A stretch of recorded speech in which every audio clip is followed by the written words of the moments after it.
देव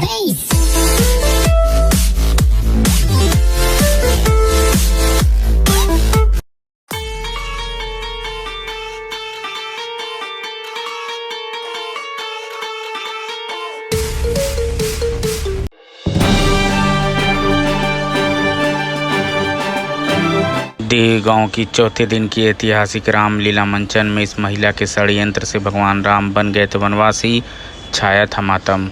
श्री राम लीला सेवा संघ देव गांव के द्वारा कराई जा रही देव गांव की ऐतिहासिक रामलीला के चौथे दिन की लीला राम राज्याभिषेक की तैयारी से प्रारंभ हुई। बाजार में चल रही रामलीला के चौथे दिन के मंचन में राम के विवाह के बाद अयोध्या लौटने के बाद राज्याभिषेक की तैयारियों के बीच मंथरा के रचे षड्यंत्र से तहत उनका वनवास गमन का प्रसंग को मंचन हुआ।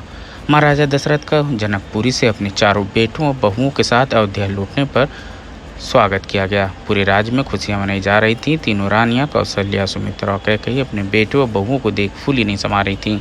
राजा दशरथ ने जब तय किया कि वो राजपाट से मुक्त होकर राजगद्दी पर परंपरा के अनुसार बड़े बेटे राम को ही बिठाने का निश्चय लिया तो सभी ने इस पर सहमति जताई।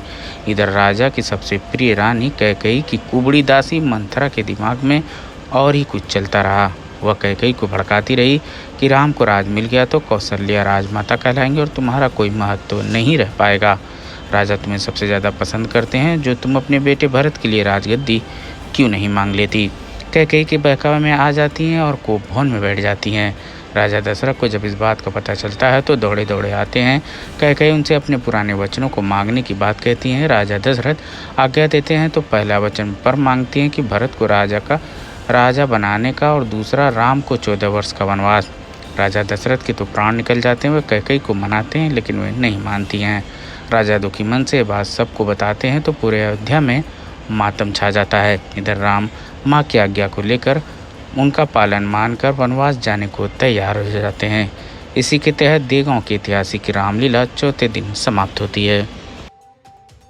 हमारी और खबरों के लिए हमारे Facebook page the Dabang news को लाइक करें, साथ ही हमारे YouTube channel the Dabang news को सब्सक्राइब करें। देश और दुनिया की तमाम खबरों के लिए हमारे न्यूज़ पोर्टल www.thedabangnews.com पर विजिट करें। साथ ही हमारी खबरें अपने मोबाइल पर देखने के लिए हमारे Android app the Dabang news को डाउनलोड करें। किसी भी विज्ञापन के लिए आप नीचे दिए गए नंबरों पर संपर्क कर सकते हैं।